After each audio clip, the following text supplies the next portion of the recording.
नमस्कार, आप देख रहे हैं प्राइम टीवी और मैं हूं आपके साथ मुस्कान अजमानी। रुक करेंगे यूपी की बड़ी खबरों की ओर। वाराणसी में मुख्यमंत्री योगी आदित्यनाथ ने सोमवार की सुबह काशी विश्वनाथ मंदिर और काल भैरव मंदिर में दर्शन पूजन किए।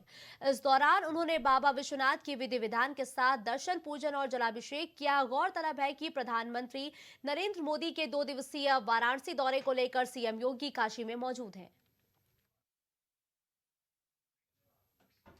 खबर लखनऊ से है, जहां कश्मीरी ड्राई फ्रूट सेलर से अभद्रता का मामला लगातार तूल पकड़ता जा रहा है। प्रशासन द्वारा कश्मीरियों को हटाने और उनका सामान छीना झपटी करने के मामले में सपा सुप्रीमो अखिलेश यादव ने नाराजगी भी जाहिर की है। अखिलेश यादव ने एक्स प्लेटफॉर्म पर लिखा, देश भर में जीविकोपार्जन और व्यवसाय करने की स्वतंत्रता का अधिकार हर नागरिक का संवैधानिक मूलभूत अधिकार है। ये बात संविधान की शपथ लेकर सत्ता चलाने वालों को याद दिलाई जाए। अखिलेश यादव ने कश्मीरी ड्राई फ्रूट सेलर्स को व्यवसाय करने से रोकने को कानून का उल्लंघन करना बताया।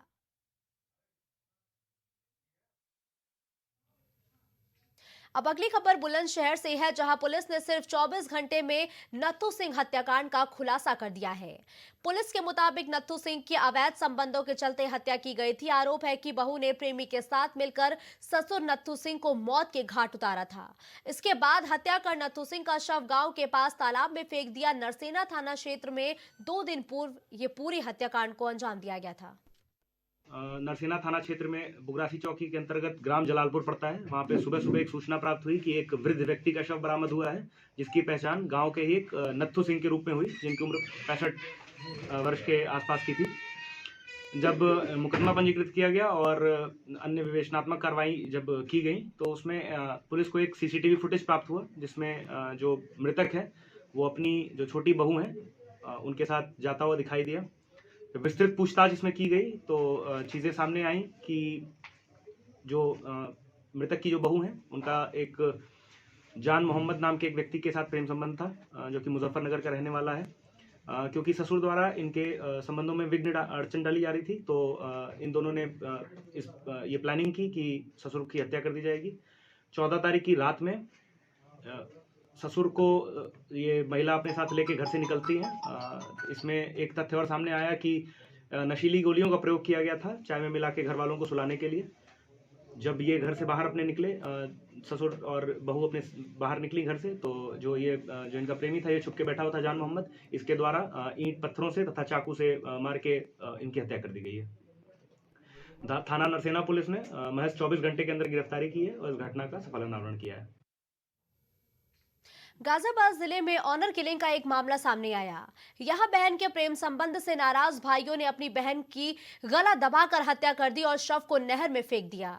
बताया जा रहा है कि एक विशेष समुदाय की युवती हिंदू लड़के से प्रेम करती थी, जिसका पता चलने पर युवती के परिजन उससे नाराज थे, जिसके चलते गुस्से में लड़की के भाइयों ने उसकी हत्या कर दी और शव को गंग नहर में बहा दिया। पूरा मामला गाजियाबाद के मुरादनगर इलाके का है। संदिग्ध व्यक्तियों को चीता मोबाइल ने पूछताछ की रोका। जब कड़ाई से पूछताछ की गई तो दोनों संदिग्ध व्यक्तियों ने बताया कि उन्होंने अपनी बहन को गमछे से गला दबाकर मार दिया है और उसे गंग नहर में डाल दिया है। इस सूचना पर तत्काल मौके पर पुलिस पहुंची और एनडीआरएफ और लोकल गोताखोरों के माध्यम से बॉडी को ढूंढवाया जा रहा है। आज दिनांक 17/12/2023 को दोनों अभियुक्तों को हिरासत में लेकर पूछताछ की जा रही है। अब अगली खबर गोरखपुर से है, जहां पुलिस ने 2 शातिर जालसाजों को गिरफ्तार किया है। पकड़े गए दोनों आरोपी फर्जी संस्था बनाकर लोगों को ठगते थे और आरोपियों के पास से फर्जी दस्तावेज और आईडी कार्ड भी बरामद किए गए हैं। गोरखनाथ पुलिस ने दोनों आरोपियों को गिरफ्तार किया है। दो तथाकथित योगी, जिनका नाम, एक का नाम योगी केदारनाथ, जिनका असली नाम केदारनाथ अग्रहरी था, और दूसरा जिनका नाम हर्ष है, जो गाजियाबाद के रहने वाले हैं। इन्होंने ये कार्य 13 दिसंबर को शुरू किया था। विदिन 3 से 4 दिन के अंदर इन्होंने शुरू करने के अंदर ये लोग पकड़े गए हैं। इन लोगों के पास से करीबन 77 ऐसे आईडी कार्ड मिले हैं, जो विभिन्न प्रदेश स्तर पे इन लोगों ने अपना मेंबर बनाने के नाम पे लोगों से लिए थे। उसके साथ साथ विभिन्न लोगों की ऐसी एप्लीकेशन जिसमें लोगों ने अपनी पीड़ाएं दिखाई हैं, वो भी इनके पास से बरामद हुई है। कुछ अन्य लोग जो इनके गिरोह के सदस्य भी हो सकते हैं, उनकी भी जांच पड़ताल की जा रही है। इन लोगों ने अपनी स्कीम बताई है, उस स्कीम के हिसाब से इन्होंने पूरा ये ठगने का ही स्कीम है। तो एक कंप्लेनेंट जो सामने आई है, जिनको रियलिटी पता चला है, बाकी लोगों को भी मुझे लगता है न्यूज़ के माध्यम से, सब लोगों के माध्यम से पता चलेगा, तो वो लोग भी कंप्लेनेंट आगे आएंगे। इस पूरे गैंग के खिलाफ गैंगस्टर अधिनियम के तहत कार्रवाई करके इन लोगों द्वारा जो भी जराइम की दुनिया से पैसा कमाया गया उसको सीज किया गया। इनका अकाउंट ऑलरेडी सीज कर दिया गया, जो कोटक महिंद्रा। कानपुर देहात से बड़ी खबर सामने आ रही है, जहां मारपीट में घायल एक युवक की मौत के बाद परिजनों ने शव रखकर प्रदर्शन किया है। परिजनों ने मामले में कार्रवाई नहीं होने का आरोप लगाया। वहीं परिजनों ने पुलिस पर कार्रवाई नहीं करने का आरोप लगाकर हाईवे को जाम कर दिया है। रनिया थाने के पास हाईवे पर शव रखकर परिजनों ने यह प्रदर्शन किया है। ये जा रहे थे कानपुर पैसा लेने के लिए, तो ये रायपुर उतर गए। रायपुर उतर कर ये पहले से तैयार बैठे थे, तो इन्होंने क्या किया, ये मेरे लड़के चले गए कानपुर, ये उतर गए, ये जा रहे थे सवारी से जाने के लिए खड़े थे। तो इनको इनके साथ के दोस्त हैं, इन्हीं के साथ काम करते थे, तो उनको प्यार से लुआ गए, इनको दारू पिलाई पहले। तो दारू पिलाने के बाद फिर गाड़ी में बैठा के बेहोश हालत में हो गए। उन्होंने के लिए ये देखा कि दीपू ढाबा ये है। इसके बाद इनको होश नहीं रहा कि हम कहाँ, मेरे साथ हादसा हुआ, क्या मेरे साथ हुआ। अगवा करके 6 लोगों ने गाड़ी में लाद करके और मार करके 9 बस्ता रोड पर फेंका जाकर। अगली खबर कानपुर से है, जहां सार थाना क्षेत्र के बरईगढ़ गांव में उस समय अफरा तफरी मच गई जब घर से साग तोड़ने के लिए निकली पड़ोसी महिला एक 4 साल की मासूम बच्ची को लेकर रफू चक्कर हो गई। परिजनों के काफी खोजबीन करने के बावजूद मासूम का सुराग नहीं लगा, तो परिजनों ने इस मामले में अपहरण का मुकदमा दर्ज किया। वही पुलिस मासूम की तलाश में जुटी है। कानपुर में बजरिया के बेकनगंज इलाके में सराफा व्यापारी से हुई टप्पेबाजी के मामले में पुलिस को बड़ी सफलता मिली है। कानपुर पुलिस ने महाराष्ट्र पुलिस की मदद से सोना लेकर भागे एक आरोपी को गिरफ्तार कर लिया है और आरोपी की गिरफ्तारी महाराष्ट्र के सांगली जिले के इस्माइलपुर क्षेत्र से हुई है। वही आरोपी के पास से भारी मात्रा में सोना, चांदी, कैश और अन्य सामान भी बरामद किया गया है। देखिए, थाना बजरिया पे एक मुकदमा हमारे पुलिस द्वारा पंजीकृत किया था 109/23 420 406 का, जिसमें 3 लोग नामित थे, संपतराव लवेटे और महेश मस्के और उनका एक साथी सूरज। इन तीनों की गिरफ्तारी के लिए एक SIT भी बनाई गई थी पूरी विवेचना को करने के लिए, और हमारी एक विस्तृत टीम जो इनके गृह जनपद जो महाराष्ट्र में सांगली में, वहाँ पे काफ़ी दिनों से लगातार कोशिश कर रही थी इनको पकड़ने के लिए। इसमें आज हमें सफलता प्राप्त हुई है। जो महेश मस्के, जो संपतराव लवेटे का मुख्य साथी था, उसको पकड़ा है। इसके पास से काफ़ी मात्रा में ज्वेलरी की रिकवरी भी हुई है, मशीन भी रिकवर की गई है। इसको वहाँ पे लोकल कोर्ट में पेश किया गया है, ट्रांजिट रिमांड पे लिया गया है और उसको यहाँ कानपुर लाया जा रहा है। यहाँ पे न्यायालय के समक्ष पेश किया जाएगा और इसको जेल भेज के फिर इसके बाद हम लोग पुलिस कस्टडी रिमांड लेंगे और गहनता से पूछताछ करेंगे। बाकी जो साथी उनकी भी गिरफ्तारी के प्रयास जारी हैं और हमारी कोशिश ये है कि सारे गिरफ्तार हो, जितनी ज़्यादा रिकवरी वो हो सके। रुक करते हैं अगली खबर का, जहां लखनऊ के अकबर नगर में जिला प्रशासन, LDO और नगर निगम की टीम 20 दिसंबर के बाद से घनी बस्ती को ध्वस्त करने के लिए किसी समय कार्रवाई कर सकती है। इसी सिलसिले में ध्वस्तीकरण से पहले यहां से निकाले गए लोगों को बसाने के लिए प्रधानमंत्री आवास योजना में शिफ्ट करने के लिए कैंप लगाया गया है। इस कैंप के जरिए यहां के निवासी अपना अपना मकान आवंटन करा सकते हैं और कैंप इसलिए लगाया गया है कि उन्हें ध्वस्तीकरण की कार्रवाई के बाद इधर उधर भटकना ना पड़े। लखनऊ विकास प्राधिकरण का जो LDA है कार्यालय, उसके बाहर आज स्मारक समिति के कर्मचारी सैकड़ों की संख्या में इकट्ठा हुए हैं। हम अपने एक कैमरामैन से कहेंगे थोड़ा सा तस्वीर भी आपको दिखाएं कि LDA के बाहर किस तरह से जो स्मारक समिति, संग्रहालय, पार्कों में काम करने वाले जो कर्मचारी हैं वो यहाँ पर सैकड़ों की संख्या में इकट्ठा हुए हैं। अपनी मांगों को लेकर के इकट्ठा हुए हैं, क्योंकि वेतन बढ़ाने की मांग को लेकर के जिस तरीके से जो और 12 सूत्रीय मांगे हैं, उन सभी मांगों को लेकर के यहाँ पर इकट्ठा हुए हैं। अगर इन मामले की अगर बात की जाए कि जिस तरीके से यहाँ पर कर्मचारी जो इकट्ठा हुए हैं, किन मांगों को लेकर के पूरी तरीके से इकट्ठा हुए हैं, उसमें ज़्यादा बातचीत करने के लिए हमारे साथ भाई साहब मौजूद हैं। ये बताइए, आज जो कर्मचारी सब इकट्ठा हुए हैं, किन मांगों को लेकर के पूरी ये रणनीति बना करके यहाँ पर लोग आए हैं? देखिए, हमारे यहाँ 2011 पर नियुक्ति हुई थी बहन जी के शासनकाल में। 5300 कर्मचारियों की नियुक्तियाँ हुई थी और जिसमें अधिकांश 4500 कर्मचारियों की नियुक्ति हुई विभिन्न पदों पर। हमारी मांगे 1300 एवं 1400 ग्रेड पे नियुक्ति हुई है, जिसका मूल वेतन 4440 7440 था। हमारी जो नियुक्ति के समय से ही वेतन, पुनरीक्षित वेतन मान का जो है लाभ नहीं दिया गया है, जिसको हम लोग निरंतर 12 वर्षों से प्रयास कर रहे हैं कि हमें इस चीज़ का लाभ दिया जाए। हमारी सेवा नियमावली में मेडिकल की सुविधाएं, मृत आश्रित को अनुकंपा के आधार पर नियुक्ति दी जाए। लगभग हमारे यहाँ स्मारक समिति में 165 कर्मचारियों के आकस्मिक मृत्यु हुई है। उनके परिवारीजनों को सेवा का लाभ नहीं दिया जा रहा है। 2016 में 7th पे कमीशन का लाभ आया, परंतु स्मारक समिति के कर्मचारियों को लाभ नहीं दिया गया। 12 वर्ष सेवा पूर्ण कर ली हम लोगों ने, हम लोगों को ACP का लाभ नहीं दिया जा रहा है। और सबसे बड़ी बात तो ये है कि हम लोगों की नियुक्ति वर्ष से जो भविष्य निधि खाते के लिए 10% का कटौती की जाती है, उस पैसे का कोई हिसाब किताब नहीं है। हमारे नियुक्ति प्राधिकारी महोदय नहीं दे रहे हैं, न मुख्य प्रबंधक महोदय दे रहे हैं, न विभागीय प्रबंधक प्रशासन दे रहे हैं, न वित्त प्रबंधक प्रशासन दे रहे हैं। शासन इस बात को संज्ञान में नहीं ले रही। और कुछ समय पहले जो है हमारे इस भविष्य निधि खाते के पैसे से 10 करोड़ 76 लाख रुपए का गमन भी हुआ, जिसकी LDA सचिव स्मारक समिति मुख्य प्रबंधक जी के द्वारा इसकी FIR भी कराई गई। किंतु इस पे क्या हुआ क्या नहीं हुआ, बैंक ने अपने आप को दोषी ना मानते हुए उन्होंने ये कहा कि भाई अगर हमारी बैंक की फॉल्ट होती है तो मैं इसकी गारंटी के तौर पर आपको 10 करोड़ का चेक दे रहा हूं। अगर हमारी बैंक दोषी पाई जाएगी तो हम 10 करोड़ का गमन भरपाई करेंगे, जिसमें अभी 76 लाख रुपए फिर भी माइनस पे हैं हम लोगों का पैसा आज तक कहाँ जा रहा है, किसके घर में जा रहा है, कुछ पता नहीं चल रहा है। आप लोग यहाँ पर इकट्ठा हुए हैं, लेकिन क्या अभी तक LDA का कोई भी जिम्मेदार अधिकारी आप लोगों के बीच आया, कोई बातचीत की है क्या? देखिए, हम लोग सुबह 10 बजे से निरंतर यहाँ पर प्रयास कर रहे हैं, लेकिन हमारे जो नियुक्ति प्राधिकारी महोदय हैं और LDA सचिव महोदय हैं, माननीय मुख्य प्रबंधक जी, हम लोगों के बीच अभी तक किसी भी प्रकार की कोई वार्ता करने के लिए नहीं आए हैं कि आप लोगों की ये समस्याएं हैं। और इससे पूर्व भी हम 10 अगस्त को आंदोलन किए थे, उसमें हम लोगों को बुलाया गया, वार्ता हुई, उसमें जो हम लोगों को आश्वासन दिया गया, जिसमें मंडल आयुक्त महोदया जी भी जो हम लोगों को आश्वासन दिए कि भाई ये मैं इसको पर्सनली मैं देखूंगी, आप लोगों को ये लाभ मिलने चाहिए।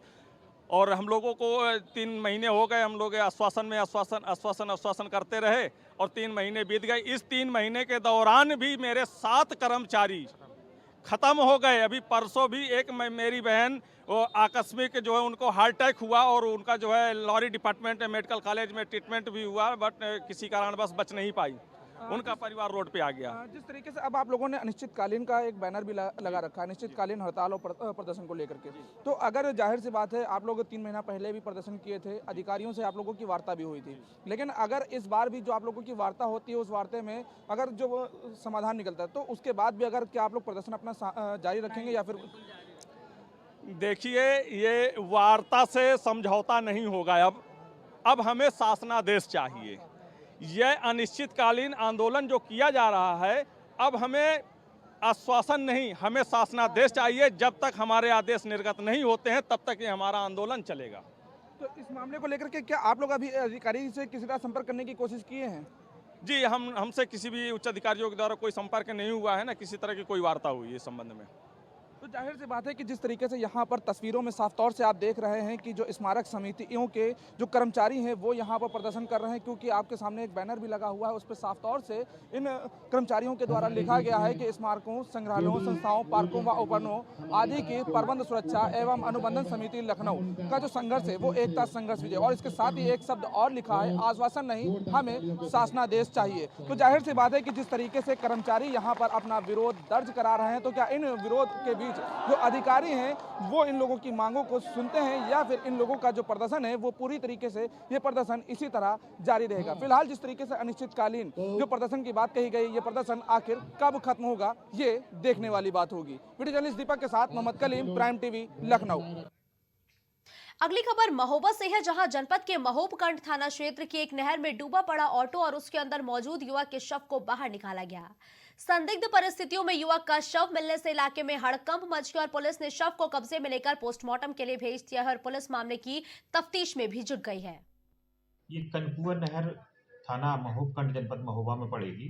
वहाँ पर एक ऑटो और उसका ड्राइवर जो है डूबा हुआ दिखाई दिया, जिस पर ग्रामीणों के सहयोग से उसको बाहर निकाला गया, जिसकी शिनाख्त अखिलेश कौशिक पुत्र शिव कुमार कौशिक, जो कि हरपालपुर थाना छतरपुर का रहने वाला है, जिसकी उम्र लगभग 35 वर्ष बताई गई है। ये भी बताया गया कि चूंकि ये शराब और नशे का सेवन करता था, इसी वजह से संभवतः वो नहर में गिर गया, जिससे उसकी मृत्यु हो गई और पंचायतनामा पोस्टमार्टम की कार्रवाई की जाएगी। रुक करते अगली खबर का, जहां महोबा शहर में बीच बस्ती में हिट एंड रन की घटना सामने आई है, जहां एक तेज रफ्तार लग्जरी कार ने 4 बाइकों में जोरदार टक्कर मार दी। इस हादसे में 3 व्यक्ति गंभीर रूप से घायल हो गए हैं, जिसमें एक की हालत नाजुक बताई जा रही है और सभी घायलों को अस्पताल में भर्ती करा दिया गया है। तो गैस एजेंसी के सामने एक कबाऊ मार्शल वाला आया, तो उसने कबाऊ 2-3 गाड़ियों में डायरेक्ट मार दी सामने सामने।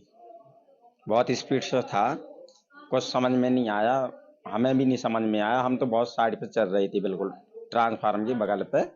जैसे ही कबाऊ मोड़ सही दिशा न चल के उल्टी दिशा पे काबू लेके गाड़ी 2-3 गाड़ियों में ठोंक दी, जिसमें कबाऊ गंभीर रूप से 2 लोग ज़्यादा जख्मी हैं और मुझे भी काफ़ी चोट आई है। अभी यहाँ पे जिला अस्पताल महोबा इमरजेंसी में कुछ लोगों को यहाँ लाया गया है, घायलों को, और इसमें से एक की हालत तो गंभीर है। अभी यहाँ पे उपचार किया जा रहा है और जैसा कि उनके द्वारा बताया गया कि एक एक्सीडेंट का मामला है और सभी को शायद किसी एक ही गाड़ी द्वारा चोटें लगी। अभी यहाँ पे उपचार किया जा रहा है। नोएडा से बड़ी खबर सामने आ रही है। यहां दादरी एनटीपीसी से प्रभावित 24 गांवों के किसान मांगों को लेकर नोएडा एनटीपीसी भवन का घेराव करेंगे। वहीं एनटीपीसी भवन पर हजारों की तादाद में किसानों के पहुंचने की संभावना जताई गई है और प्रदर्शन को देखते हुए एनटीपीसी भवन पर सुरक्षा में भारी पुलिस बल तैनात कर दिया गया है। खबर प्रयागराज से है, जहां माफिया तीख के इनामी बेटे असद और शूटर गुलाम का एनकाउंटर करने वाले स्पेशल टास्क फोर्स के प्रभारी नवेंदु कुमार का तबादला हो गया है। अब उन्हें एसटीएफ की नोएडा यूनिट का प्रभारी बनाया गया है। वहीं नवेंदु कुमार प्रयागराज में पिछले 18 साल से तैनात थे, जबकि प्रयागराज में अब उनकी जगह शैलेश प्रताप सिंह एसटीएफ के नए प्रभारी होंगे। तो आगामी त्योहार क्रिसमस को लेकर तैयारियां तेज हो गई हैं। वहीं सुल्तानपुर के स्टेला मॉरिसा कॉन्वेंट स्कूल में क्रिसमस डे को लेकर बच्चों में बहुत ज्यादा उत्साह देखने को मिल रहा है। बता दें कि इस साल चंद्रयान लॉन्च हुआ था और मिशन सक्सेसफुल रहा। ऐसे में कॉन्वेंट स्कूल में चंद्रयान बनाकर उसे इलेक्ट्रिकल कनेक्शन देकर ऊपर जाते समय दिखाया जाएगा कि ईसा मसीह का धरती पे जन्म हुआ था।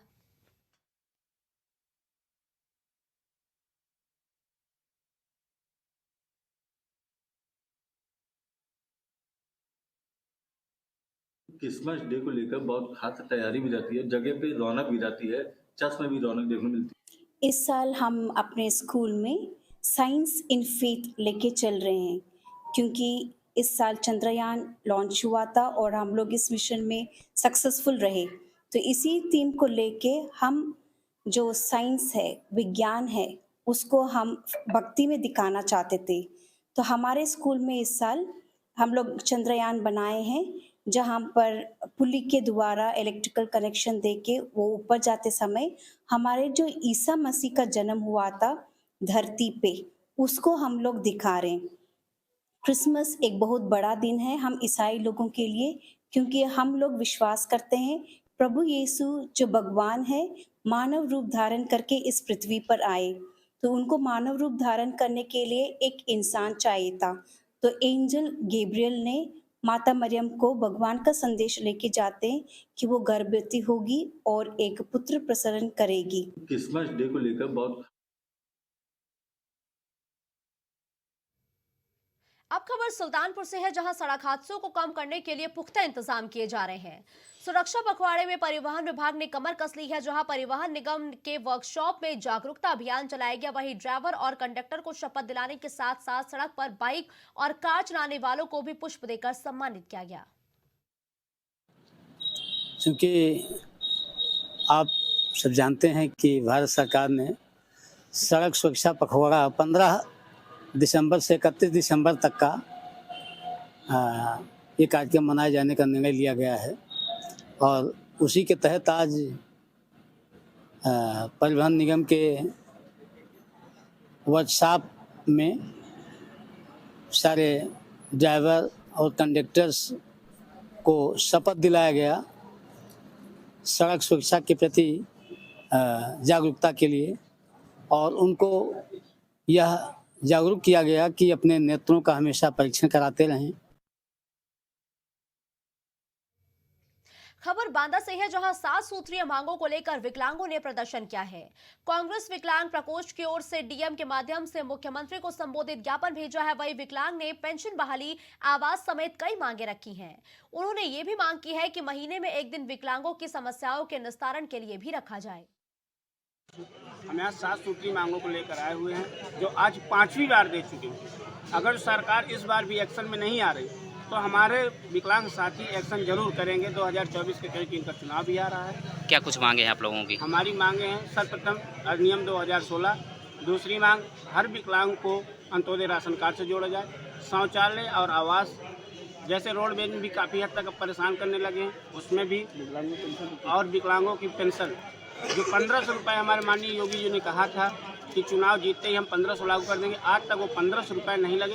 हालांकि 1000 रुपये देने में भी आनाकानी हो रही है। इस बुलेटिन में फिलहाल के लिए बस इतना ही। देश और दुनिया की तमाम बड़ी और ताज़ा तरीन खबरों के लिए आप देखते रहिए प्राइम टीवी।